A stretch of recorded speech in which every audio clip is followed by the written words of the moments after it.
পৃথিবীর সবচাইতে দামি সম্পর্ক কোনটি জানেন?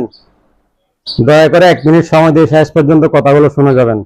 পৃথিবীর সবচাইতে দামি সম্পর্ক হলো ইমানি সম্পর্ক, যেটি রক্তের সম্পর্কের চাইতে দামি, এবং এই সম্পর্কের কারণে রক্তের সম্পর্ক পর্যন্ত বিচ্ছিন্ন হয়ে যায়। চলুন আমরা রাসূল সাল্লাল্লাহু আলাইহি ওয়াসাল্লাম সহ নবীদের জীবনী থেকে আমরা সেটা দেখে নিব। জিহাদের ময়দানে ভাই ভাইয়ের বিরুদ্ধে, পিতা সন্তানের বিরুদ্ধে, সন্তান পিতার বিরুদ্ধে, আত্মীয় আত্মীয়ের বিরুদ্ধে তরবারি ধরেছে, একে অপরকে নিহত করেছে। কারণ হচ্ছে ইমানের কারণে। ইব্রাহিম আলাইহিস সালামের সাথে পিতা আজরের সাথে সম্পর্ক বিচ্ছিন্ন হয়ে গিয়েছে ইমানের কারণে। নূহ আলাইহিস সালামের সাথে সন্তানের সম্পর্ক বিচ্ছিন্ন হয়ে গেছে ইমানের কারণে।